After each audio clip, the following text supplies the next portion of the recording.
फतेहपुर सीकरी अपनी पौराणिक और ऐतिहासिक स्थलों के लिए विख्यात है। एक और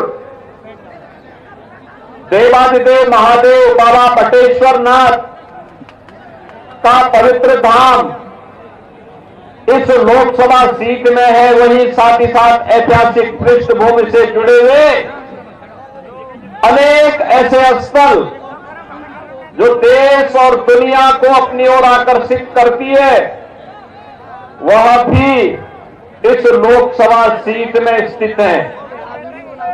यहां का अन्नदाता किसान अपने परिश्रम के लिए जाना जाता है, तो मां यमुना की कृपा भी इस क्षेत्र पर बराबर बरसती है। ऐसी पावन धरा को नमन करते हुए मैं आप सबका हृदय से अभिनंदन करता हूं। बहनों और भाइयों, आज हम सब पूरे देश के अंदर लोकसभा चुनाव 2024 के चुनाव प्रचार अभियान का हिस्सा बन चुके हैं। हम सब जानते हैं कि चुनाव की आग आते ही तमाम लोग अपने अपने तरीके से इसकी विवेचना भी करने लग गए हैं, लेकिन पूरे देश के अंदर जहां कहीं भी हमें जाने का अवसर प्राप्त हो रहा है, एक चीज साफ दिखाई दे रही है, और उत्तर हो, दक्षिण हो, पूरब हो, पश्चिम हो, चारों ओर एक आवाज है। लोग ये मानते हैं, लोगों की तमन्ना भी है, आम जनमानस की भावना भी है कि चुनाव में एक और भारतीय जनता पार्टी के नेतृत्व में एनडीए गठबंधन है, और चुनाव परिणाम के बारे में लोग पहले से आश्वस्त हैं। दूसरी ओर वे लोग हैं जो दल को तो मिलाना चाहते हैं, लेकिन उनके दिल ही नहीं मिल पा रहे हैं। आप देख रहे होंगे इंडी गठबंधन में जो लोग हैं, इन लोगों की स्थिति आप देख रहे होंगे।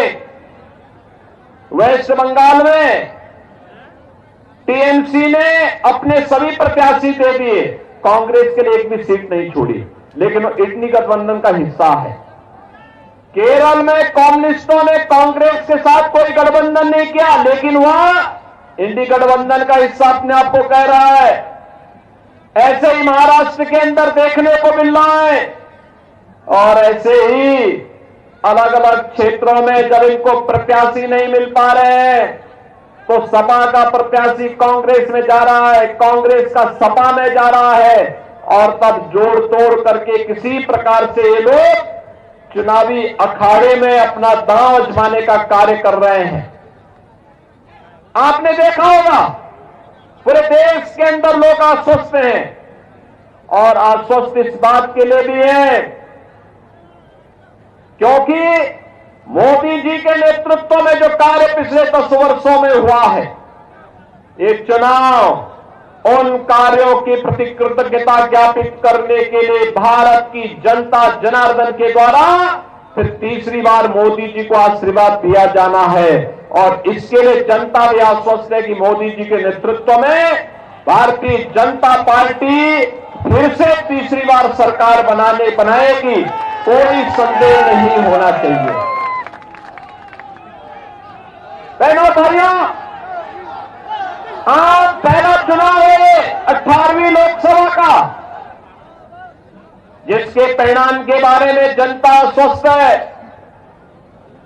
बस हमारी तैयारी क्या होनी है कि हमारा प्रत्याशी कितने अधिक वोटों से लीड लेकर के देश की संसद में पहुंचता है। इसकी तैयारी के लिए हर लोकसभा सीट में एक नई प्रतिस्पर्धा खड़ी हुई है। मैं जिस क्षेत्र में जा रहा हूं, जिस भी क्षेत्र में जा रहा हूं, अब तक मैं लगभग 25 लोकसभा सीट को कवर कर चुका हूं। और मैंने एक चीज देखी है, जहां भी मैं जा रहा हूं, लोग मुझे एक बात कह रहे हैं साहब हमारी बढ़त 3 लाख से प्रारंभ होकर के आगे जनता जनार्दन का आशीर्वाद जहां तक मिल जाए वहां तक हम लेके जाएंगे। चुनाव हम लोग चुनाव जिता करके अपने प्रत्याशी को भेजेंगे, इसमें कोई संदेह नहीं। हर एक ओर से यही आवाज आ रही है और इसीलिए मैं आपके पास आया हूं कहने के लिए, बहनों और भाइयों, यह आवश्यक भी है, यह आवश्यक भी है। आपने बदलते हुए भारत को देखा है। हमारी पीढ़ी सौभाग्यशाली है कि बदलते हुए भारत को देख रही है। ये नया भारत है और ये नया भारत ही नहीं, बल्कि हम अपने आंखों से एक विकसित भारत का तस्वीर भी हम देख रहे हैं। विकसित भारत एक ऐसा भारत होगा जिसमें नौजवान के हाथ को कार्य होगा, हर खेत को पानी होगा, हर व्यक्ति हर परिवार के लिए उसकी जरूरत की आवश्यकताएं उसके घर तक उपलब्ध होंगी। एक सुरक्षित माहौल में पूरे देश के अंदर उत्सव जैसा माहौल होगा। उस प्रकार का वातावरण प्रधानमंत्री मोदी जी के नेतृत्व में भारत के अंदर बनने की स्थिति पैदा हुई है और उसी के लिए आपका आह्वान करने के लिए मैं आया हूं। लोग कहते हैं क्या ये संभव है?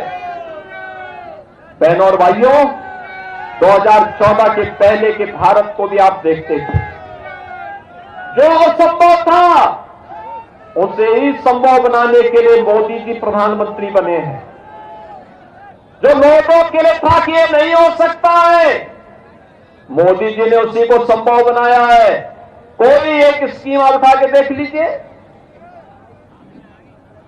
वैश्विक मंच पर भारत के सम्मान का प्रश्न था, जो काम 60 वर्ष तक कांग्रेस नहीं कर पाई, मोदी जी ने 10 वर्ष में वह काम करके दिखाया। आज दुनिया के अंदर 140 करोड़ भारतीयों का सम्मान बढ़ गया। भारत की सीमाओं को सुरक्षित करने के लिए दावे बड़े बड़े होते थे। दुश्मन देश तब भी भारत की सीमाओं में घुसने का दुस्साहस कर जाता था। आज क्या कोई भारत की सीमा के अंदर घुसपैठ कर पाएगा? क्या आज नहीं कर सकता है। उन्हें मालूम है घुसपैठ की कीमत कैसी चुकानी पड़ सकती है। यह सर्जिकल स्ट्राइक और एयर स्ट्राइक ने साबित करके दिखाया है। बहनों भाइयों, आंतरिक सुरक्षा की स्थिति किस प्रकार से बेहतर हुई है। ये कश्मीर में धारा 370 को समाप्त करके, नक्सलवाद की समस्या को समाप्त करके, पूर्वोत्तर के उग्रवाद की समस्या को समाप्त करके हम देख चुके हैं। और देश के अंदर इंफ्रास्ट्रक्चर कैसे होना चाहिए, एक्सप्रेस हाईवे, रेलवे, 4 लेन और 6 लेन की कनेक्टिविटी, मेट्रो, एयर कनेक्टिविटी, ये सभी के साथ साथ जिन जिलों में मेडिकल कॉलेज नहीं वहां मेडिकल कॉलेज, जिन राज्यों में आईआईटी नहीं वहां आईआईटी, जहां आईएम नहीं वहां आईएम, जहां पर एम्स नहीं वहां एम्स, ये सभी उपलब्ध करवाए जा रहे हैं। आपने देखा होगा ये नए भारत की नई तस्वीर इन नए इंफ्रास्ट्रक्चर के माध्यम से हम सबको देखने को मिल रही है। इन्हीं में हम भी देखते हैं कैसे भारत बदल रहा है। लोक कल्याणकारी योजनाओं के बारे में, राशन की सुविधा हो, रसोई गैस की सुविधा हो, विद्युत के निःशुल्क कनेक्शन की सुविधा हो, हर घर में शौचालय की सुविधा हो, नौजवान के हाथों को कार्य देने का हो, हस्तशिल्पी और कारीगरों के सम्मान का मामला हो। कौन ऐसा सेक्टर है जो छूटा रह गया हो? हर एक के लिए कुछ न कुछ करने का कार्य हुआ है और यही है नए भारत की नई तस्वीर, जिसने पुनः तीसरी बार विकसित भारत के लिए मोदी जी को समर्थन देने की ठानी है। और इसीलिए फतेहपुर सीकरी में मैं फिर से आपके पास आया हूं बहनों और भाइयों, आपसे कहने के लिए फतेहपुर सीकरी को तीसरी बार ये मौका मिलने जा रहा है फिर से। और बहनों भाइयों, हम इसीलिए आए हैं आपसे कहने के लिए कि देश के अंदर जो वर्तमान में पूरी चुनावी लड़ाई चल रही है, ये बहुत स्पष्ट है, ये बहुत स्पष्ट दिखाई दे रहा है। एक तरफ फैमिली फर्स्ट वाले लोग हैं, दूसरी तरफ नेशन फर्स्ट वाले लोग हैं। एक तरफ जातिवाद का नारा देकर के सामाजिक ताने बाने को छिन्न भिन्न करने वाले लोग हैं, दूसरी तरफ राष्ट्रवाद के आधार पर एक भारत श्रेष्ठ भारत की बात करने वाली भारतीय जनता पार्टी है। एक तरफ परिवारवाद के आधार पर देश के संसाधनों पर डकैती डालने वाले लोग हैं, और दूसरी तरफ 140 करोड़ भारतीयों को अपना परिवार मानने वाले मोदी जी हैं, जिन्होंने सबका साथ और सबके विकास के भाव के साथ पूरे देश को एकजुट करने का कार्य किया है। एक तरफ तुष्टीकरण की नीति पर चलने वाले वे लोग हैं जो पर्व और त्योहारों पर बैन करते थे, आपकी कांवड़ यात्रा नहीं निकलने देते थे, पर्व और त्योहारों के पहले कर्फ्यू लग जाया करता था। और दूसरी तरफ आज मोदी जी के नेतृत्व में सरकार है, न केवल कांवड़ यात्रा निकल रही है, बल्कि अयोध्या में प्रभु राम के भव्य मंदिर का निर्माण का मार्ग भी प्रशस्त करती है। भाइयों, फर्क स्पष्ट है। मैं पूछना चाहता हूं, जो लोग जातिवाद के नाम पर राग अलापने का कार्य कर रहे हैं, मैं पूछना चाहता हूं, क्या ये समाजवादी पार्टी, कांग्रेस या बहुजन समाजवादी पार्टी के लोग क्या ये अयोध्या में प्रभु राम का मंदिर बना पाते? क्या ये लोग बना पाते? क्या ये गरीबों को राशन की सुविधा का लाभ दे पाते? क्या ये गरीबों को रसोई गैस का कनेक्शन दे पाते? क्या ये सुरक्षा का माहौल दे पाते? बेटी और व्यापारी को सुरक्षा देने का कार्य भी भारतीय जनता पार्टी की सरकार ने किया था। ये फतेहपुर सीकरी से ज्यादा कौन जानता है? 2017 से पहले इस पूरे क्षेत्र में, ज्यादातर क्षेत्र में सूर्यास्त होने के बाद थानों में भी ताले लग जाते थे। सामान्य नागरिकों की क्या स्थिति रही होगी, किसी से छुपा हुआ नहीं है। और इसलिए भाइयों बहनों, आज आप देख रहे होंगे अपराधी पहले तो उसने एक युक्ति निकाली थी कि चलिए सरकार जैसे आई है वैसे ही पिछली सरकारों की तरह हम भी वही करेंगे। लेकिन जब सरकार ने कहा नहीं, जीरो टॉलरेंस पर चलेंगे, या तो अपराध करना बंद करो, और अपराध करोगे तो उसकी कीमत चुकाने के लिए तैयार रहो। बहनों और भाइयों, तो ज्यादातर अपराधियों ने अपनी जमानतें तुड़वा करके जेल में चले गए, और अब तो कह रहे हैं भैया अब हमें जेल में ही मत भेजो। अब वहां भी जाने से भाग कर रहे हैं। अब आप देख रहे होंगे, अब तो ज्यादातर अपराधी अपने गले में तख्ती लटका करके घूम रहे हैं, कह रहे हैं कि भैया जिंदगी भर ठेला लगा करके पेट भर लूंगा, लेकिन अब कुछ गलत काम नहीं करूंगा, एक बार जान बकस दो बस।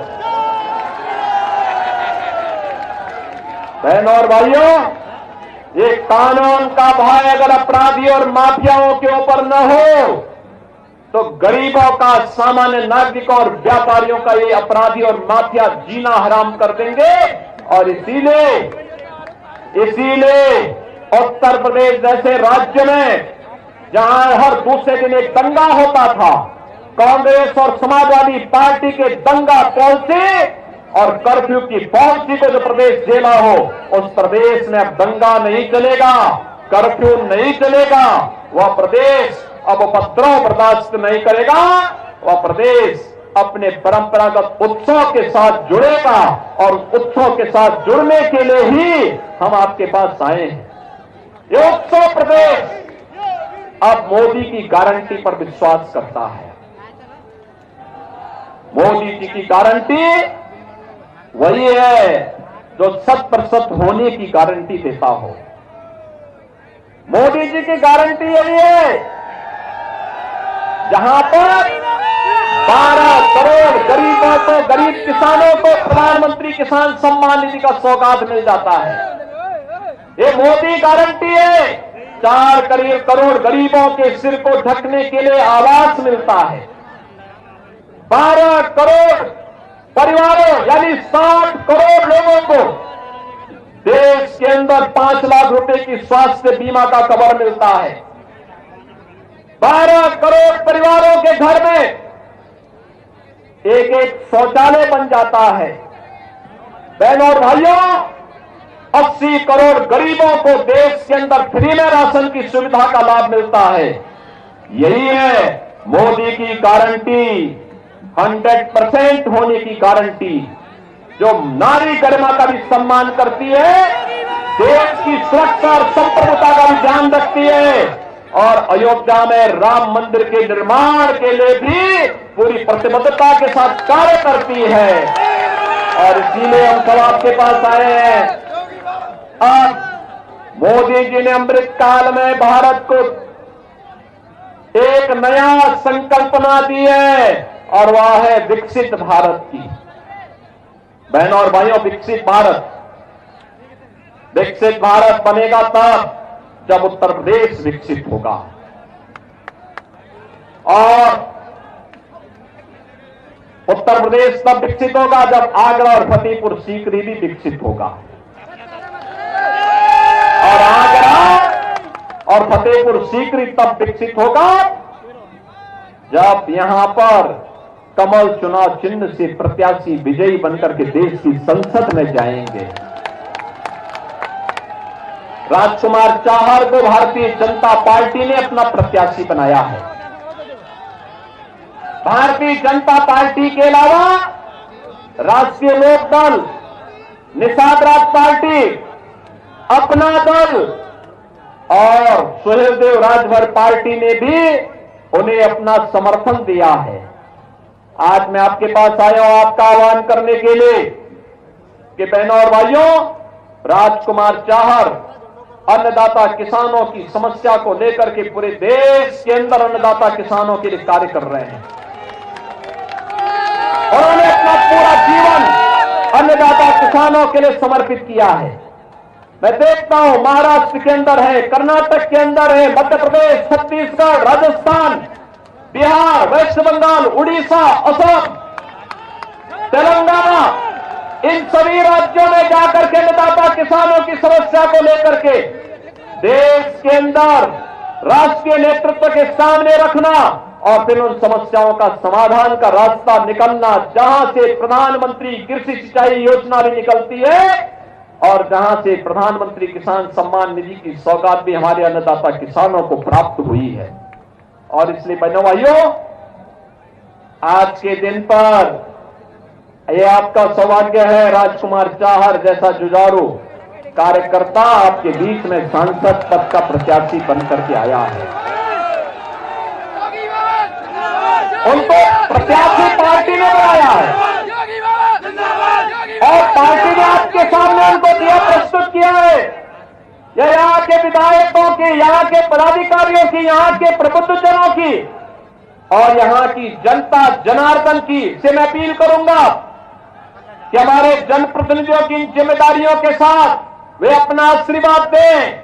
राजकुमार चाहर को भारी बहुमत से विजयी बना करके फतेहपुर सीकरी में फिर से कमल का फूल खिलाने का काम करिए।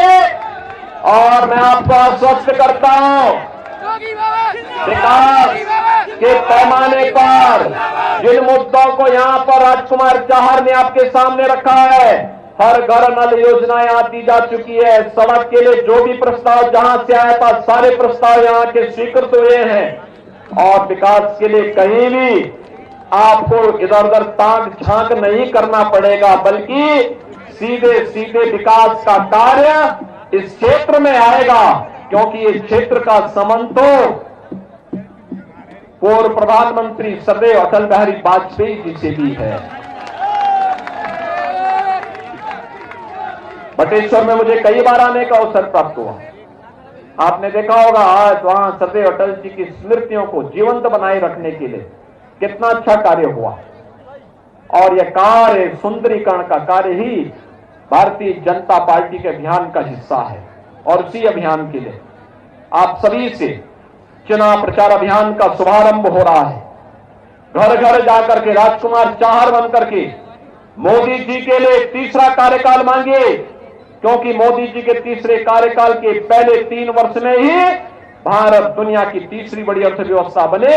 इसके लिए आपका आशीर्वाद आवश्यक है। मोदी जी को जब 80 मनकों का हार उत्तर प्रदेश से भेजेंगे, उसमें फतेहपुर सीकरी का योगदान भी होना चाहिए। और इसी के लिए आपसे अपील करने के लिए मैं आपके बीच आया हूं। आप सहमत हैं? सभी लोग सहमत हैं? सभी लोग सहमत हैं? दोनों हाथ ला करके मेरे साथ बोलेंगे, दोनों हाथ, जहां तक मेरी आवाज जा रही है। भारत माता की, भारत माता की, भारत माता की।